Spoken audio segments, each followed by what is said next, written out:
Hello student, आज हम करेंगे 4 to 7 question of third 3.1 exercise class 10th के अंदर। तो फोर्थ क्वेश्चन देखिए क्या दिया हुआ है आपको। Which of the following pair of linear equation are consistent और इनकंसिस्टेंट। आपने यही चीज़ आपने ये बतानी है कि ये कंसिस्टेंट और इनकंसिस्टेंट वो आपको तभी पता चलेगी जब आप इंटरसेक्टिंग लाइन निकालोगे, जब आप पैरेलल लाइन निकालोगे और जब आप कोइंसिडेंट लाइन निकालोगे। तीनों में से कोई भी होती है तो आप बता देना। ऑब्वियस सी बात है, इंटरसेक्टिंग और कोइंसिडेंट लाइन में कौन सी होती है जी, कंसिस्टेंट होती है। और यहाँ पे अगर मैं बात करूँ पैरेलल लाइन की, तो पैरेलल लाइन में इनकंसिस्टेंट हो जाएगी। क्लियर। अब बात करते हैं, देखिए क्या दे रखा है। फर्स्ट पार्ट आपको दिया हुआ है x plus y is equal to 5 two x plus 5 x plus y is equal to 5 two x plus 2y is equal to 10। ये चीज़ आपको अगर दे रखी है तो मैच कर लेते हैं एक बार। हाँ जी यही है। तो यहाँ से कल मैंने आपको बताया था कि a1/a2 निकालो। तो a1/a2 कितना आ जाएगा आपका, 1/2 आ जाएगा। b1 बाई में b2 आपका कितना आएगा बेटा, वो आ जाएगा, वो भी 1/2 आ जाएगा। और c1 बाई में c2 अगर आप निकालते हो तो ये आ जाएगा -5 में -10। तो वो भी 5 1 जा 5 और 5 2 जा कितना आ जाएगा 10। तो आपने यहाँ पे क्या करना है, a1 बाई में a2 is equal to b1 by में b2 और इज इक्वल टू में क्या आ जाएगा, c1 बाई में c2। तो यदि ये तीनों इक्वल होती हैं तो आपको भी पता है कौन सी लाइन आती है, कोइंसिडेंट लाइन। कोइंसिडेंट लाइन, तो ये कोइंसिडेंट लाइन आएगी। और ये कहता है ना, इस चीज़ को ज़रा ध्यान से समझना, यदि वो कंसिस्टेंट होगा तो आपने ग्राफिकली बताना है, ग्राफिकली सॉल्यूशन देना है। तो ये क्या हुआ, कंसिस्टेंट हुआ ना। तो यहाँ हम कंसिस्टेंट लिखेंगे, कंसिस्टेंट लिख देंगे। और लाइन कौन सी आएगी बेटा, कोइंसिडेंट। कोइंसिडेंट लाइन कौन सी होती है, यदि एक लाइन के ऊपर दूसरी लाइन आ जाए तो वो कौन सी लाइन बन जाती है, कोइंसिडेंट लाइन बन जाती है। अब आपको दिया हुआ है x plus y is equal to 5 और एक दे रखे 2x plus 2y is equal to 10। और यहाँ से भी आप बॉक्स बनाओगे और ये x और ये y, और यहाँ से भी आप क्या बनाओगे बेटा, एक बॉक्स बनाओगे, ये x और ये क्या आ जाएगा y। अब x की 0 और y की क्या आ जाएगी 5। ऐसे ही y की 0 और x की क्या आ जाएगी 5। ऐसे ही यहाँ पे अगर x की आप यहाँ पे 0 रखते तो ये वाला पोर्शन 0 और ये 2 इसके डिवाइड में, तो ये भी क्या आ जाएगा 0 और 5। कुछ और रख लीजिए, कोई दिक्कत नहीं है। अगर आप यहाँ पे क्या रखते हो, मान लो 4 रख लिया आपने, तो 2x प्लस में 2 इंटू में 4 आपने रखा इज इक्वल टू आपका 10 आ जाएगा। तो ये आ गया 2x प्लस में कितना आ जाएगा 8 इज इक्वल टू 10 आ गया। तो ये आ गया 2x is equal to 10 minus 8 कितना आ जाएगा 2 आ जाएगा। और x की वैल्यू यहाँ से कितनी आ गई, 2 बाई में 2, वो तो कितनी आ जाएगी 1 आ जाएगी, x की 1 आ जाएगी और y की वैल्यू कितनी आ गई 4। तो यहीं से हम करके आपको बताते हैं, ग्राफ बनाएंगे। तो ये 0 आ जाएगा, ये 1 आएगा, ये 2 आएगा। अब मैक्सिमम नंबर्स देख लीजिए, 5 दे रखा है तो x की 5 ले लीजिए, 3 4 5 6 7, बाकी नहीं लेने क्योंकि आगे तक तो कितने ही ले लो है ना, जो हमारे पॉइंट है वो तो आ ही गई इसके अंदर। अब यहाँ पे 1 2 3 4 5 6, तो ये आ गया 1 2 3 4 5 और 6। अब 0 और 5 की अगर मैं बात करती हूँ तो यहाँ पे y का पॉइंट क्या आ जाएगा 0, तो ये पॉइंट आएगा। और यहाँ पे आप लिखोगे 0 और 5। ऐसे ही 5 और 0 लिखोगे तो यहाँ पे ये पॉइंट आएगा, तो ये आ जाएगा 5 और 0, और इसको आप क्या कर दोगे जी, मैच कर दोगे, मिला दोगे। ठीक है, मिला दिया। उसके बाद 0 और 5, x और 0 और 5, तो यहीं पे पॉइंट आएगा। और x का 1 है, x का 1 है, ये x का 1, और y का आपका कहाँ है 4, तो यहाँ पे पॉइंट आएगा जी। ठीक है, तो ये दोनों ही पॉइंट, एक पॉइंट यहाँ आया, एक पॉइंट यहाँ आया, यानी एक लाइन के ऊपर कौन सी लाइन आई, दूसरी लाइन आई। तो ठीक है जी, इसको क्या बोलते हैं, कोइंसिडेंट लाइन। कौन सी बोलते हैं बेटा, कोइंसिडेंट लाइन। दूसरी इक्वेशन दे रखी है x minus y is equal to 8। तो हम यहाँ से अगर करते हैं तो ये आ जाएगी x minus y is equal to 8। दूसरी इक्वेशन क्या आ जाएगी, 1 मिनट बेटा मैं यहाँ से एक बार मैथ को खोल लेती हूँ ताकि आपको बार बार ऊपर नीचे ना करना पड़े, है ना। तो देखिए अभी खोल देती हूँ। तो यहाँ पे आपने क्या लिखना है, x minus y is equal to 8 और 3x minus 3y is equal to 16। तो यहाँ पे 3x minus 3y is equal to क्या आ जाएगा 16। a1/a2 अगर आप निकालते हो तो वो 1/3, b1/b2 अगर आप निकालते हो तो वो -1/-3, क्योंकि विद साइन देखना है तो वो वैल्यू 1 कितनी आ जाएगी 3 आ जाएगी। और c1 अगर c2 आप निकालते हो तो -8 में -16 आ जाएगी। 8 1 जा 8, 8 2 जा 16, तो ये 1/2 आएगी। देखो बेटा दो तो इक्वल आई, एक इक्वल नहीं आई, दैट मीन्स यहाँ पे कौन सी लाइन आएगी, पैरेलल लाइन। और पैरेलल लाइन में आप जानते हो कौन क्या होता है जी, इनकंसिस्टेंट। कौन सा होता है जी, इनकंसिस्टेंट। क्लियर। तो इनकंसिस्टेंट होगा तो यहाँ पे हमें सॉल्यूशन नहीं देना। ओके क्लियर ये चीज़। अब मैं आपको फोर्थ पार्ट की तरफ लेके जाना चाहती हूँ। फोर्थ पार्ट देखिए, थर्ड पार्ट आप खुद से करोगे, आपकी प्रैक्टिस के लिए है। तो ये आ जाएगा 2x माइनस 2y माइनस का 2 इज इक्वल टू, ये आ गया आपका 0। ऐसे ही 4x माइनस 4y माइनस का 5 इज इक्वल टू क्या आ गया 0। a1 में अगर a2 आप निकालते हो तो वो 2 में कितना आ जाएगा 4। b1 में b2 वो आपका कितना आएगा -2 में -4। और c1 में c2 आपका कितना आएगा -2 में -5। माइनस से माइनस कैंसिल, ये कितना आ जाएगा 1/2, ये भी 1/2। अब ये भी माइनस से माइनस कैंसिल और ये आ जाएगा 2/5। तो यहाँ पे भी दो आपके क्या आ जाते हैं, इक्वल आ जाते हैं। a1/a2 b1/b2 आपस में क्या होगी बेटा, इक्वल होगी। यदि ये इक्वल हैं तो ये कौन सी लाइन आएंगी बेटा, पैरेलल लाइन। कौन सी आएंगी, पैरेलल लाइन आएंगी। और पैरेलल लाइन होंगी तो कौन सा हो जाएगा, इनकंसिस्टेंट। कौन सा होगा जी, इनकंसिस्टेंट। क्लियर होगी बात। अब हम फिफ्थ क्वेश्चन की तरफ बढ़ते हैं जी। तो फिफ्थ क्वेश्चन में बोलता है half the perimeter of a rectangular garden. 1 minute अभी क्लियर कर देती हूँ आपको क्या स्टेटमेंट दे रखी है। Half the perimeter of a rectangular garden, जो रेक्टेंगुलर गार्डन दिया हुआ है उसका जो हाफ पेरीमीटर है वो whose length is 4 metre more than its width, उसकी जो लेंथ होगी वो विड्थ की क्या हो जाएगी 4 ज़्यादा हो जाएगी। दैट मीन्स यहाँ पे क्या आपको मानना पड़ेगा, विड्थ आपने माननी पड़ेगी क्या जी x। और जो आधा पेरीमीटर दिया हुआ है रेक्टेंगुलर गार्डन का वो आपको 36 दिया हुआ है। It's very easy question, find the dimension of garden. देखिए क्या करते हैं, बहुत ही आसान है, कोई दिक्कत नहीं है, लेकिन इस चीज़ का ज़रूर ध्यान रखना, मोस्ट इम्पोर्टेंट है। ठीक है, तो आपने लिखना है let width of rectangular garden, तो वो क्या आ जाएगी, रेक्टेंगुलर गार्डन की विड्थ आपने x मान ली। अब ये बोलता है कि लेंथ जो होगी ना रेक्टेंगुलर गार्डन की, वो जो विड्थ आएगी अपनी उसकी क्या बन जाएगी 4 ज़्यादा बन जाएगी। ठीक है, तो यहाँ पे x है तो ये क्या बन जाएगी अपनी 4 ज़्यादा। अब आप जानते हो पेरीमीटर होता क्या है, पेरीमीटर आपका होता है, perimeter of rectangular garden 2 into length plus breadth, यही होता है। समझ गए ना। अगर मैं यहाँ से हाफ लगा देती हूँ इसके, तो इसका भी क्या हो जाएगा, हाफ हो जाएगा। इससे ये क्या होगा बेटा कैंसिल। अब L की जो वैल्यू है, लेंथ कितनी है x प्लस 4, तो यहाँ पे आपका क्या आ जाएगा x प्लस 4 प्लस में b, ब्रेथ आपकी कितनी आ जाएगी, ब्रेथ आपने क्या माननी थी, विड्थ थी, जो ब्रेथ थी वो क्या माननी थी x इज इक्वल टू कितना दे रखा है, हाफ पेरीमीटर दे रखा है कितना बेटा 36। x और x कितना हुआ 2x प्लस में 4 is equal to 36।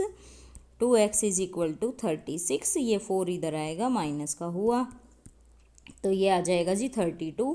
x is equal to 32 by में 2, तो ये आ जाएगा 16। तो x की वैल्यू कितनी आ जाएगी यहाँ से 16। तो आपने लिखना है hence the width of garden, hence the width of garden, garden की विड्थ कितनी आ जाएगी जो हमने एक्स माननी थी 16 मीटर। तो लेंथ कितनी आ जाएगी बेटा, लेंथ ऑफ गार्डन, तो लेंथ कितनी आ गई, x+4 थी ना, तो 16+4 आ जाएगी, वो आ जाएगी बेटा 20 मीटर। इज़ दैट क्लियर और नॉट।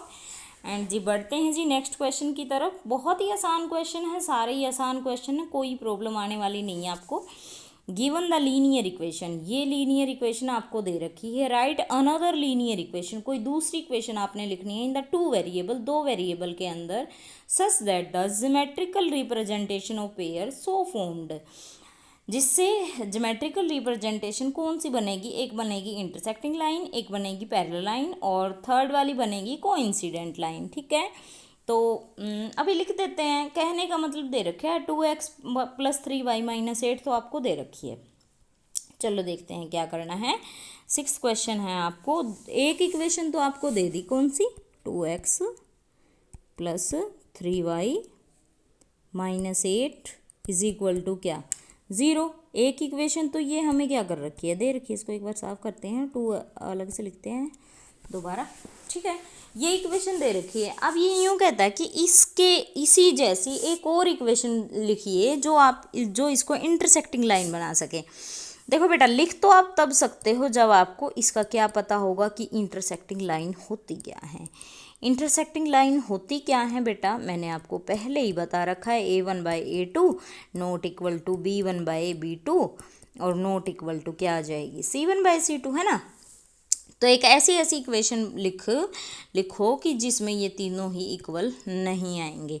तो थोड़ा ध्यान देना बेटा, a1/a2 अगर मैं कुछ भी लिख देती हूँ तो यहाँ पे 8x प्लस में ये आ जाएगा 11y - 5 = क्या आ गया, 0। ये इक्वेशन आपने यहाँ अपनी तरफ से, आप भी अपनी तरफ से कुछ भी बना सकते हो, जिसके अंदर a1/a2 आपका क्या आएगा, 2/8, b1/b2 आपका कितना आएगा, यहाँ से b1 ये है और b2 आपका ये है, तो ये आ गया 3/11, और c1/c2 आपका कितना आ जाएगा, -8/-5। थोड़ा ध्यान देना, तो ये आ गया 8/5। इस चीज़ पे अगर ध्यान देते हो, ये तीनों ही क्या नहीं है, बराबर नहीं है। यदि ये तीनों इक्वल नहीं है तो ये कौन सी लाइन बनेंगी, इंटरसेक्टिंग लाइन। तो ये था जी फर्स्ट पार्ट का सॉल्यूशन। दूसरे पार्ट में ये कहता है पैरेलल लाइन बननी चाहिए। कौन सी बननी चाहिए, पैरेलल लाइन।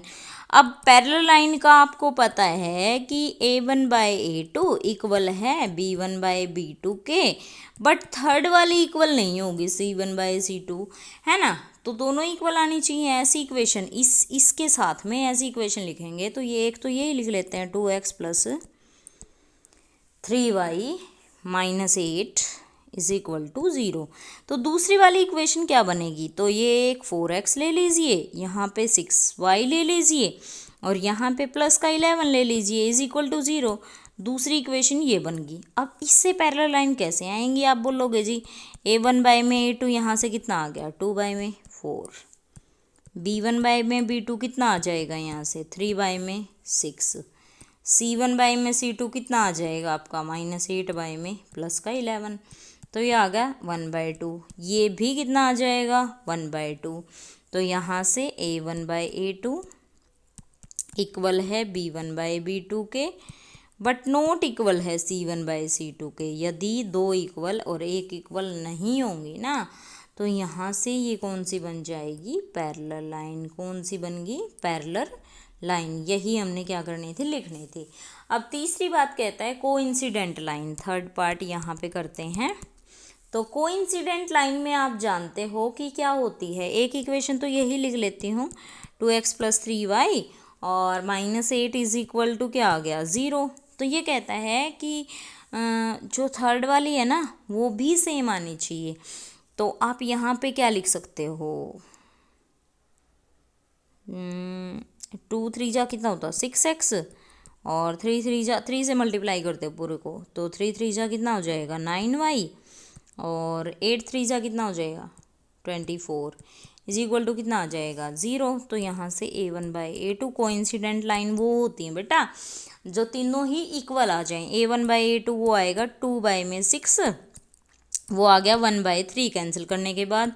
b1/b2 कितना आ जाएगा 3/6 9, ये भी कैंसिल करने के बाद 1/3, और C1 बाई में C2 ये कितना आ जाएगा, ये आ जाएगा बेटा -8 बाई में -24, तो इससे ये कैंसिल, तो 8 3 जा 24, तो तीनों ही क्या आ गई 1/3, 1/3 और 1/3। यदि ये तीनों इक्वल होंगी ना तो कौन सी लाइन आएगी, कोइंसिडेंट लाइन।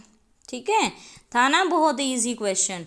बढ़ते हैं जी next question, next and last question. ठीक है, तो देखिए लास्ट जो क्वेश्चन दे रखा है, draw the graph, graph draw करना है, इन दो इक्वेशन से आपने ग्राफ ड्रा करना है। ठीक है, determine the coordinate of vertices of triangle, तो जो ट्राइंगल आपकी ग्राफ में बनेगी ना उसके कोऑर्डिनेट आपने यहाँ पे क्या करने हैं, लिखने हैं। फॉर्म्ड बाय दीज लाइन, जिन लाइनों से ट्राइंगल बनेगी वो कोऑर्डिनेट आपने लिखने हैं। And shaded the triangular region, और रीजन को, ट्राइंगुलर रीजन को क्या करना है, शेड आपने यहाँ से क्या करना है। ठीक है, अब दो इक्वेशन हैं, एक इक्वेशन दे दी x माइनस 7th क्वेश्चन में x minus y is plus में 1 इज इक्वल टू क्या आ जाएगा 0। दूसरी इक्वेशन दे दी 3x plus 2y, 3x plus 2y minus 12 is equal to क्या आ जाएगा 0 आ जाएगा। अब इसके बाद अगर बात करते हैं तो यहाँ से इक्वेशन स्टैंडर्ड बना लेते हैं, ये इधर जाके -1, ये होगा 3x प्लस 2y, ये इधर जाके कितना हो जाएगा जी 12 प्लस का, है ना। तो यहाँ से भी बॉक्स बनाएंगे, x यहाँ पे और y यहाँ पे, और यहाँ से भी हम क्या बनाएंगे, बॉक्स बनाएंगे। तो ये x और ये क्या आ जाएगा y। जब आप x की वैल्यू 0 पुट करते हो तो यहाँ माइनस कैंसिल होके 1 आ जाएगी। ठीक है, अब जब आप y की 0 पुट करते हो तो x की -1 आ जाएगी। यहाँ पे भी ऐसे ही पुट करनी है, x की 0 पुट कर दिए तो 0 हो गया, ये इधर जाके इसके डिवाइड में तो 6 आ गई, है ना। तो जब आप y की 0 पुट करते हो तो ये पूरा 0 और ये इसके डिवाइड में जाएगा तो 4 आएगी वैल्यू। क्लियर, देख लो अब आसान सी चीज़ बन गई ना अब अपने लिए, है ना। तो अब देखिए यहाँ पे हम x एक्सिस लेंगे 0 1 2 3 4 और 5। ठीक है, और यहाँ पे भी कितने पॉइंट लेने हैं बेटा, यहाँ पे 6 2 3 4 5 और 6, है ना। तो क्योंकि मैक्सिमम नंबर 6 हैं तो यहाँ पे 1 2 3 4 5 और 6। अब बात करते हैं 0 और 1, तो x की 0 और y की 1, तो यहाँ पे पॉइंट आ जाएगा, तो ये लेंगे 0 और 1। देखो माइनस का भी नेगेटिव पॉइंट है तो इधर -1 आएगा, फिर -2 आएगा और फिर -3 आएगा। क्लियर, अभी कहता है -1 और 0, तो यहाँ पे पॉइंट आएगा अपना -1 और 0। तो हम क्या करेंगे, इन दोनों को क्या कर देंगे, मिला देंगे। ठीक है, इसके बाद कहता है 0 और 6, y की वैल्यू 6, यहाँ पे पॉइंट आएगा, 0 और 6 लिखनी है। और ये 4 और 0, तो 4 और 0 मतलब यहाँ पे पॉइंट आएगा, तो ये आ गया 4 और 0। तो इन दोनों पॉइंट्स को भी आपने क्या करना है, मिला देना। Okay, clear. अब ये यहाँ पे यूँ कहता है कि ये वाला जो पॉइंट होगा ना, ये वाला जो पॉइंट, ये जो 2 होगा ना, ये थोड़ा इधर आएगा बेटा। ठीक है, तो ये वाला जो पॉइंट होगा ना, यहाँ से ये 2 और यहाँ से ये 3, तो ये किस पे मिला, 2 और 3 पे। तो यही तो हमने बताना था। अब ये यूँ कहता है कि जिन लाइनों से ये ट्राइंगल बन रही है, अब किस लाइन से बन रही है, इसी से बन रही है ना, इसी से बन रही है ना। तो इसको आपने क्या करना है, शेड करना है। और वर्टिसेस आपके क्या क्या है, वर्टिसेस ऑफ ट्राइंगल, वर्टिसेस बताने हैं, कोऑर्डिनेट बताने हैं ट्राइंगल के, तो ये आ जाएंगे -1 और 0। दूसरा पॉइंट क्या आ गया, 2 और 3, और तीसरा पॉइंट क्या आ जाएगा, यहाँ से 4 और 0, ये आ जाएगा। उसके बाद जो हमारे बनेंगे वो क्या क्या बने, ये वाले बने, है ना।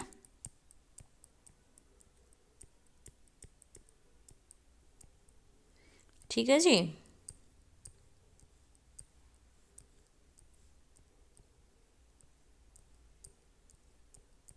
तो ये वाला पॉइंट आ जाएगा। तो ये अपने क्या हो गए, वर्टिसेस हो गए। ठीक है जी, वीडियो को लाइक शेयर सब्सक्राइब ज़रूर करें। ठीक है, जो अपने चैनल पर नए हैं वो सब्सक्राइब ज़रूर कर दिया करो। ओके बेटा, थैंक यू।